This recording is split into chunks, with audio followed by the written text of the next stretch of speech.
Hello friends, हमारे channel को subscribe करना ना भूलें और लेटेस्ट अपडेट्स के लिए बेल आइकन पर प्रेस जरूर करें। Thank you. नमस्कार दोस्तों, स्वागत है आपका एक बार फिर से अपने चैनल में। मैं बीएल बिश्नोई अपने इस डिजिटल तैयारी के ऑनलाइन प्लेटफॉर्म पर आप सभी का हार्दिक स्वागत एवं अभिनंदन करता हूं। दोस्तों, जहां पे हम लोगों ने पिछली क्लास छोड़ी थी वहीं से अपन वापस कंटिन्यू करते हैं दोस्तों। और अपनी पेन और कॉपी जरूर साथ में लेके बैठें और अपने वीडियो के अंतिम रूप तक बने रहें, तभी आपका कॉन्सेप्ट क्लियर होगा, वरना कॉन्सेप्ट क्लियर नहीं होगा। ठीक है दोस्तों, तो आइए स्टार्ट कर देते हैं अपनी आज की क्लास। आज की क्लास हम लोग वहीं से स्टार्ट करेंगे जो पिछली क्लास हम लोगों ने छोड़ी थी। तो दोस्तों, पिछली क्लास में हम लोगों ने क्या बात कर ली थी कि हम लोगों ने ये बात कर ली थी कि सम विषम क्या होते हैं। ठीक है, अब अपन नेक्स्ट बात कर देते हैं अभाज्य संख्याएं। नेक्स्ट अपन क्या बात करते हैं दोस्तों? अभाज्य संख्या। अभाज्य संख्याएं, जिसको इंग्लिश में कहा जाता है दोस्तों अपने पास प्राइम नंबर। ठीक है, क्या कहा जाता है? Prime number. अब दोस्तों देखिए क्या होता है अभाज्य संख्या, क्या होता है प्राइम नंबर, और कुछ किताबों में इसको नाम दिया गया है रूढ़ संख्याएं। तो भी आप घबराना मत, एग्जाम के अंदर अगर रूढ़ संख्याएं नंबर नाम भी आ जाए, कहीं लिखा हुआ दिख जाए, तो भी वही समझना कि ये अभाज्य संख्याएं मतलब प्राइम नंबर ही है। ठीक है, तो दोस्तों ऐसी संख्या जिसके अंदर खुद का ही भाग जाए, किसी दूसरे का भाग नहीं जाना चाहिए, या फिर मैं ये कहूं कि ऐसी संख्या जो सिर्फ और सिर्फ खुद से डिवाइड हो और ओनली फॉर एक से ही डिवाइड हो, यानी कि एक तो सब में कॉमन आता है, यानी एक के अलावा ऐसी कोई भी संख्या नहीं होनी चाहिए जिसका भाग उस नंबर के अंदर जा रहा हो। यानी कि कहने का मतलब यह है कि सबसे पहले अगर मैं बात करूं तो सबसे छोटी अभाज्य संख्या होती है वो कौन होती है? 2। तो दोस्तों 2 जो है वो खुद के पहाड़े में ही आता है, किसी दूसरे के पहाड़े में नहीं आता है, खुद की टेबल में ही आता है। और अपने पास उसके अंदर एक का तो भाग जाएगा ही जाएगा। ठीक है, एक का भाग तो सभी में जाएगा। फिर होता है अपने पास 3, फिर अपने पास होता है 4। अब बताइए क्या मैं यहाँ पे 4 लेऊंगा क्या? 4 क्यों नहीं लेंगे? क्योंकि मैंने अभी क्या बताया कि ऐसी संख्या जिसमें खुद का ही भाग जाए और ओनली फॉर एक का भाग जाए, किसी दूसरे का भाग नहीं जाना चाहिए। लेकिन 4 एक ऐसी संख्या आ गई जिसके अंदर 4 खुद का तो भाग जा ही रहा है, लेकिन उसके अंदर देखिए दोस्तों दूसरी संख्या का भी उसमें भाग जा रहा है, वो है 2। 2 का भाग भी उसके अंदर जा रहा है, तो ये अभाज्य नहीं हुई। फिर हमारे पास क्या आ जाता है? 5 आ जाता है। फिर क्या आता है? 6। तो दोस्तों क्या यहाँ पे मैं 6 ले सकता हूं क्या? 6 नहीं लेंगे, क्योंकि 6 खुद की टेबल में तो आता ही आता है, लेकिन 2 की टेबल में भी आता है और 3 की टेबल में भी आता है, इसीलिए ये अभाज्य संख्याएं नहीं हुई। ये कौन सी संख्या हो गई है अपने पास? ये भाज्य संख्या हो गई है। फिर इसके बाद अपन लेते हैं 7, फिर आता है 11, फिर इस प्रकार से 13, है ना, 13, 17। तो ये इस प्रकार से आगे चलता जाएगा। यानी ऐसी संख्या जिसके अंदर खुद का ही भाग जाए, किसी दूसरे नंबर का भाग उसके अंदर नहीं जाना चाहिए, केवल एक को छोड़ते हुए। एक तो सभी में कॉमन है।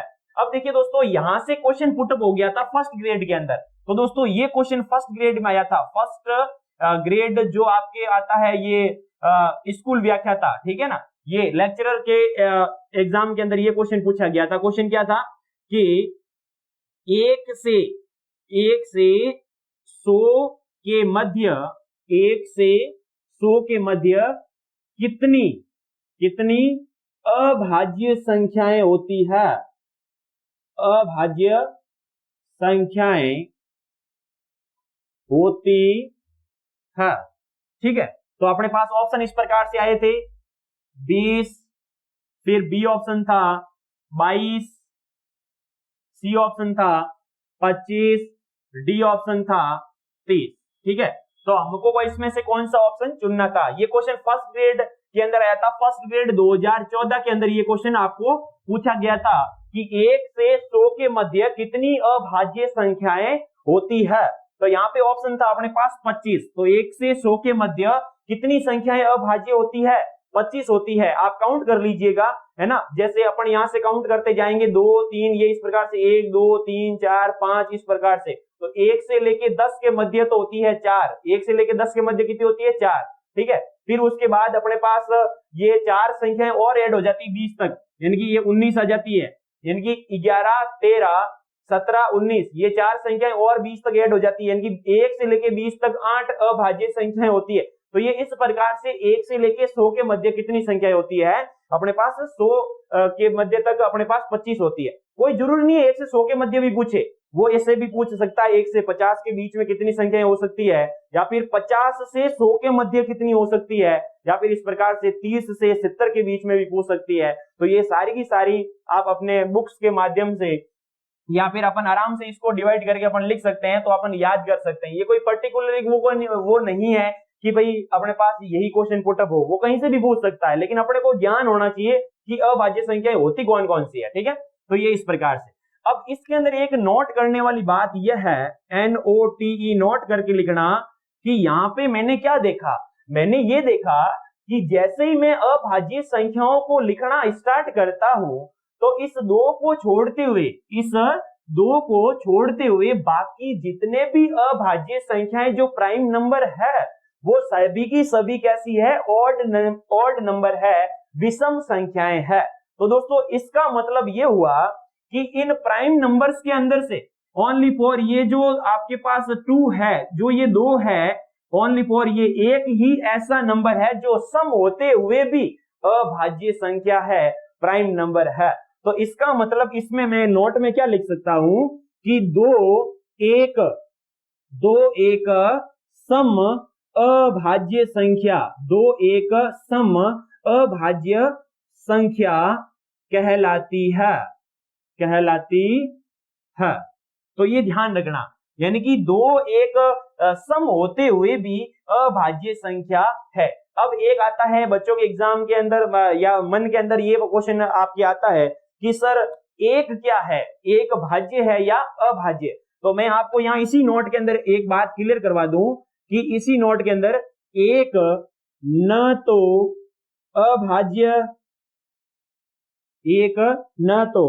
अभाज्य संख्या है और न ही भाज्य संख्या है, दोनों में ही नहीं है। ठीक है दोस्तों, तो ये थोड़ा ध्यान रखना, एक जो है वो भाज्य भी नहीं है और अभाज्य भी नहीं है। ठीक है, चलिए अब ये बात आपकी क्लियर हो गई होगी, ये अच्छे से आप नोट कर लेना। ठीक है, अब नेक्स्ट आता है अपने पास भाज्य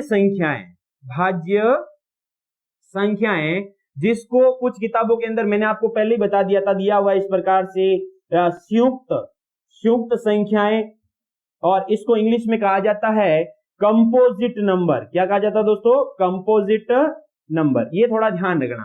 अब देखिए भाज्य संख्या की जो डेफिनेशन थी वो हमारे पास क्या थी, वो ये थी कि ऐसी संख्या जो ओनली फॉर खुद के टेबल में आए, किसी दूसरे की टेबल में नहीं आनी चाहिए, एक को छोड़ते हुए, यानी कि खुद का भाग खुद में ही जाना चाहिए, किसी दूसरे का भाग उस नंबर के अंदर नहीं जाना चाहिए। ठीक है, वो तो हो गई अभाज्य।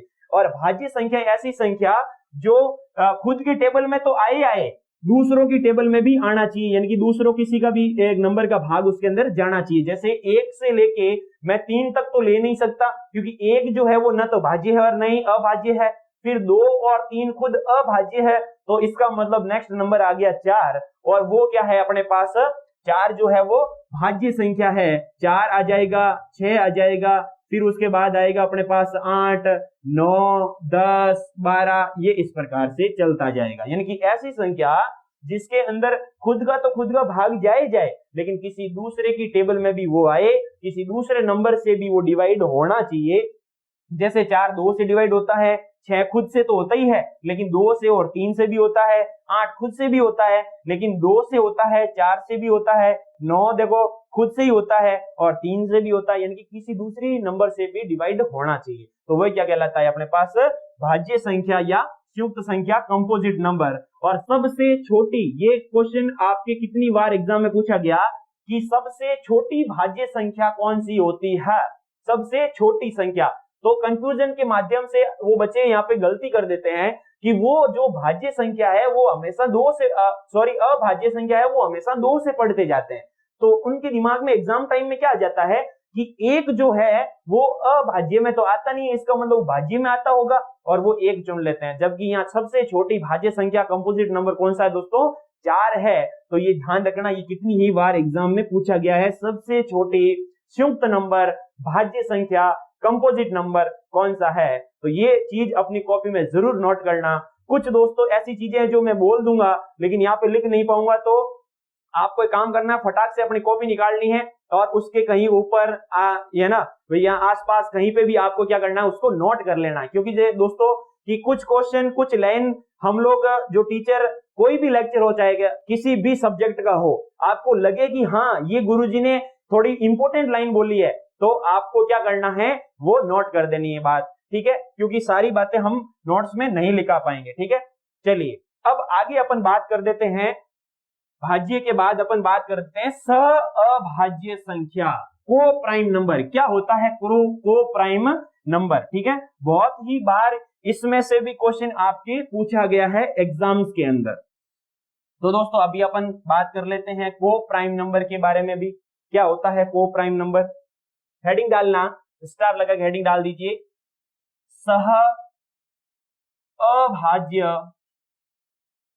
सहअभाज्य संख्या, इंग्लिश में कहूं तो को प्राइम नंबर, को प्राइम नंबर।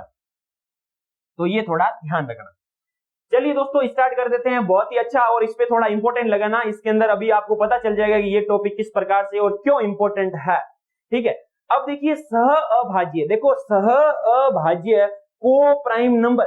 अब आपको शब्द से, इस हेडिंग से मालूम चल रहा है कि सह का मतलब होता है साथी, सह मतलब है ना साथी, और अभाज्य मतलब अभाज्य, यानी कि अब देखिए ऐसी संख्या, इसकी डेफिनेशन क्या हो जाएगी, यहां से अगर अपन लिखना चाहें तो ऐसी संख्याएं, ऐसी दो संख्याओं का जोड़ा, ऐसी दो संख्याओं का जोड़ा जिनका एक दूसरे में, जिनका एक दूसरे में भाग नहीं जाना चाहिए, नहीं जाना चाहिए, या ऐसे कह सकते हो कि ऐसी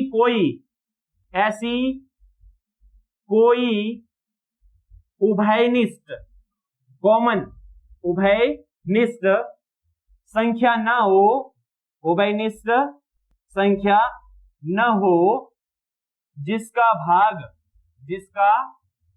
भाग दोनों में जाए, जिसका भाग दोनों में जाए, यानी कि दोनों का एचसीएफ क्या होना चाहिए, ओनली फॉर एक।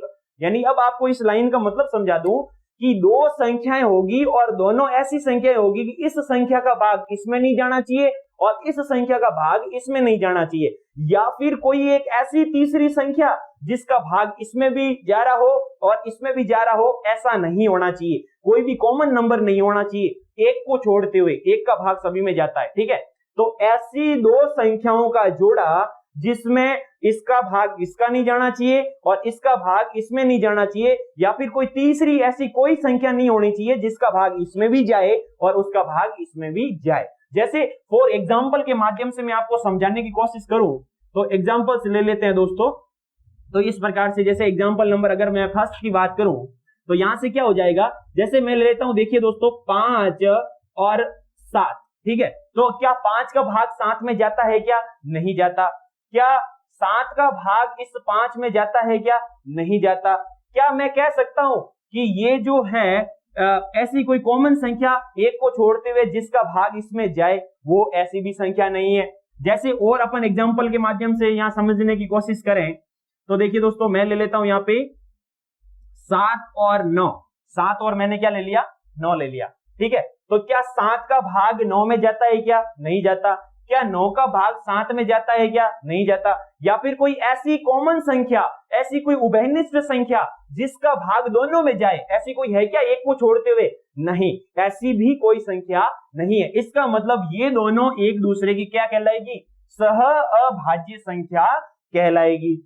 जैसे यहां पे मैं एक और तीसरा एग्जांपल लेना चाहूं तो मैंने कह दिया 15 16, तो अब इसमें बता दीजिए क्या 15 का भाग 16 में जाता है क्या, नहीं जाता। क्या 16 का भाग 15 में जाता, नहीं जाता। या फिर कोई एक ऐसी कॉमन संख्या जिनका भाग दोनों में जाए, ऐसी भी कोई संख्या नहीं है एक को छोड़ते हुए। इसका मतलब मैंने ये देखा कि यहाँ पे आपने चीज नोट की, ये देखो ये है अभाज्य संख्या, ये क्या है, अभाज्य संख्या, और ये भी क्या है, अभाज्य संख्या, ठीक है। तो मैंने क्या देखा कि दो अभाज्य संख्याएं आपस में क्या होती है ना, आपस में क्या हो सकती है, सह अभाज्य संख्या होती है।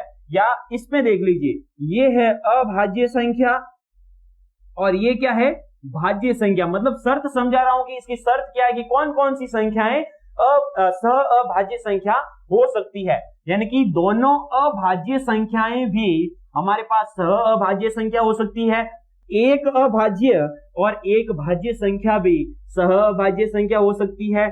और ये देखिए, ये है भाज्य संख्या और ये भी है भाज्य संख्या। तो इसमें हम लोगों ने क्या देखा कि दोनों भाज्य संख्याएं भी सह अभाज्य संख्याएं हो सकती है। तो ये चीज आप अपनी कॉपी में जरूर नोट करना। इस प्रकार से क्या नोट करोगे कि NOTE नोट करके आप अच्छे से इसको क्लियर करना। सबसे पहली बात कि दोनों अभाज्य संख्याएं, दोनों अभाज्य संख्याएं सह अभाज्य संख्या होती है। या फिर सेकंड इसमें और बात करें कि एक अभाज्य तथा दूसरी भाज्य संख्या भी सह अभाज्य संख्या होती है। तीसरी अगर बात करूं तो दोनों भाज्य संख्याएं भी सह अभाज्य संख्या होती है। ठीक है, ये थोड़ा ध्यान रखना। तो ये तीनों चीज अपनी कॉपी में नोट करना कि दोनों अभाज्य संख्याएं भी सहभाज्य संख्या हो सकती है, दोनों एक अभाज्य और एक भाज्य संख्या भी सहभाज्य हो सकती है, और एक भाज्य और दूसरी भी भाज्य मतलब दोनों भाज्य संख्याएं भी सहभाज्य संख्या हो सकती है। तो ये अपनी कॉपी में अच्छे से नोट करें और इसमें से क्वेश्चन बहुत ही बार पूछे गए हैं। ठीक है, आगे अगर बात करें, नेक्स्ट अपन बात करें तो आ जाता है नेक्स्ट पोर्शन अपना संपूर्ण संख्या। ठीक है दोस्तों, उम्मीद करूंगा ये आपको सारी की सारी चीज समझ में आ गई होगी और एक बार इसको वापस देख लेना तो आपको अच्छे से क्लियर हो जाएगा। और इसमें से जितने भी क्वेश्चन अपनी जो भी आप प्रैक्टिस सेट जहां से भी आप प्रैक्टिस करते हो वहां पे बनते हैं तो आप अपनी जरूर प्रैक्टिस करें। ठीक है, नेक्स्ट अगर अपन बात करें तो नेक्स्ट अपने पास आ जाता है संपूर्ण संख्या। तो स्टार लगा के हेडिंग डाल दीजिए, संपूर्ण संख्या कंप्लीट नंबर। ठीक है, तो अब संपूर्ण संख्या के अंदर भी बात कर लेते हैं। तो संपूर्ण संख्या क्या होती है दोस्तों, इसके अंदर मैं आपको एक दो चीजों के बारे में क्लियर करूंगा कि एक तो होता है, देखिए दोस्तों, गुणनखंड। एक क्या होता है, गुणनखंड, और एक होता है अभाज्य गुणनखंड। क्या होता है, अभाज्य गुणनखंड। तो दोस्तों यहां पे ये चीज है कि एक हो जाता है गुणनखंड और एक हो जाता है अभाज्य गुणनखंड। जैसे मान लीजिए मैंने यहाँ पे क्या लिखा, मैंने यहाँ पे लिख दिया है 15। मैंने क्या लिख दिया है, 15 लिख दिया है। तो अब जैसे 15 लिखा है तो 15 के सिर्फ अगर गुणनखंड की बात करूं तो गुणनखंड का मतलब होता है कि ऐसी संख्याएं जिनका भाग इस 15 में जाता हो। जैसे देखिए कि भाई 1 का जाता है, 3 का जाता है, 5 का जाता है 15 के अंदर, है ना। 1 का जाता है, 3 का जाता है, 5 का जाता है, और किसका जाता है, 15 खुद का जाता है। ठीक है, किसका जाता है, 15 खुद का जाता है। और अगर सिर्फ अभाज्य गुणनखंड की बात करें, यानी कि अभाज्य का मतलब होता है ऐसी संख्या जिसका भाग खुद का खुद में ही जाए, किसी दूसरे में नहीं जाना चाहिए, अभी क्लियर कर चुके हैं। तो अभाज्य की बात करें तो ऐसी संख्या जो होती है अभाज्य, ठीक है, तो वो होती है ओनली फॉर 3 और 5, 3 और 5 होती है। तो अगर सिर्फ गुणनखंड लिखा हुआ हो तो इसके अंदर देखिए वो सारे टुकड़े आ जाएंगे जिसका भाग उस नंबर के अंदर जा रहा हो। ठीक है, और अभाज्य का मतलब होता है ओनली फॉर अभाज्य गुणनखंड, यानी वो ऐसी संख्या जिसका खुद का भाग खुद में ही जाए, किसी दूसरे का भाग उसमें नहीं जाना चाहिए। ठीक है, तो ये बात आपके अच्छे से क्लियर हो गई होगी। तो ये दो शब्द थोड़ा ध्यान रखना, एक होता है गुणनखंड फैक्टर और एक होता है अभाज्य गुणनखंड, है ना, प्राइम फैक्टर। तो ये थोड़ा ध्यान रखना। देखिए, तो संपूर्ण संख्या कहते किसको है, तो ऐसी संख्या लिखना आप अपनी कॉपी में, ऐसी संख्या जिसके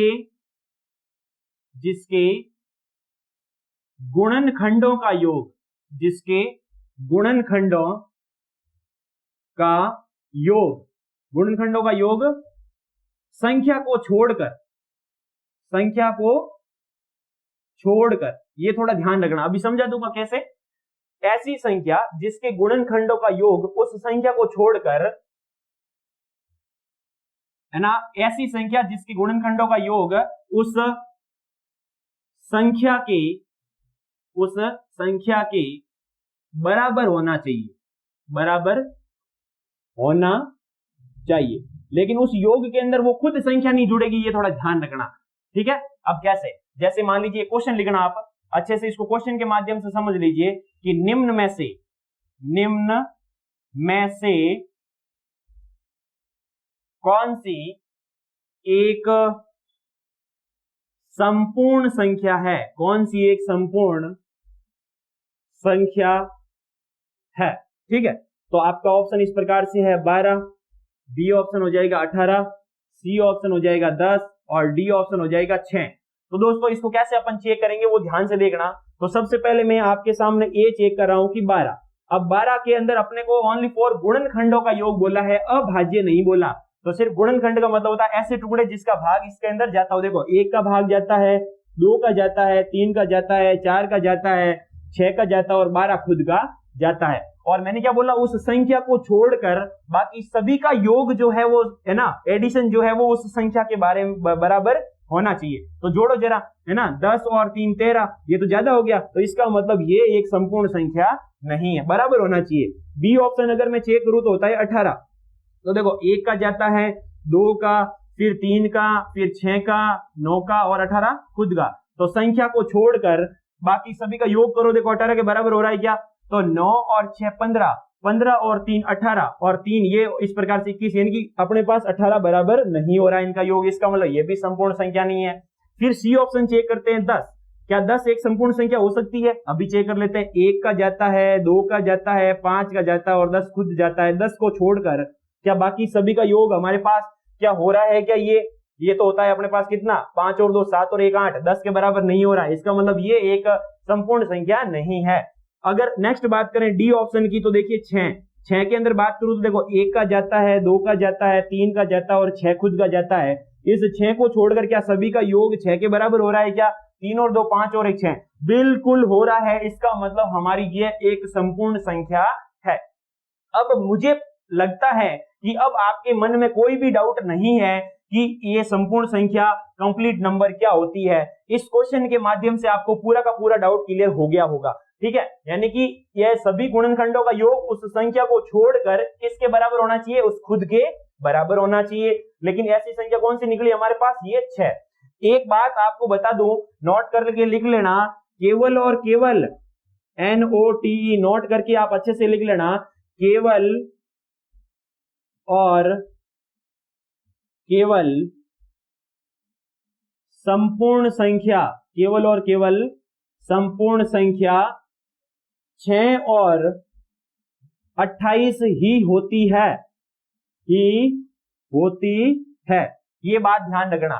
संपूर्ण संख्या ओनली फॉर कौन सी होती है? सिर्फ और सिर्फ 6 और 28, दो ही होती है, इसके अलावा कोई संपूर्ण संख्या होती ही नहीं है, ये थोड़ा ध्यान रखना। बाकी आप भले इसका ये भी ऐसा करके देख लेना, जैसे मैं आपको 28 का भी बता दूं तो 28 के अंदर किस किस का भाग जाता है? देखो 1 का जाता है, 2 का जाता है, 3 का नहीं जाता, 4 का जाता है, फिर किसका जाता? 5 का नहीं, 6 का नहीं, 7 का जाता है क्या? बिल्कुल 7 का जाता है। फिर हमारे पास 7 के बाद में किसका जाता है ना? 7 आ जाता है, 1 2 4 आ जाता है, फिर 7 चौक 28, 7 का भी जाता है, 8 का नहीं, 9 का नहीं, 10 का नहीं, 12 किसी का नहीं, सीधा किसका जाता है? देखिए 14 का जाता है, ठीक है। 7 के बाद किसका जाएगा? 14 का, और फिर 28 खुद का जाएगा। संख्या को छोड़कर क्या ये इन सभी का योग 28 के बारे में बराबर हो रहा है क्या? तो अभी चेक कर लो, देखो 14 और 7, 14 और 7 21, 21 और 4 हो जाएंगे 25, 25 और 3 कितने हो जाएंगे? 28। इसका मतलब हमारे पास यह एक संपूर्ण संख्या है, ठीक है। इन सभी का भाग इस 28 के अंदर जाता है, लेकिन संख्या खुद को छोड़कर इन सभी का योग क्या होना चाहिए? इसके बराबर होना चाहिए। तो दोस्तों ये पोर्शन अपना कंप्लीट हो गया है। इन दोनों क्लासों को आप अच्छे से क्लियर करना। अगर आपने वो पहले वाली क्लास नहीं देखी तो उसको अच्छे से क्लियर कर लें दोस्तों।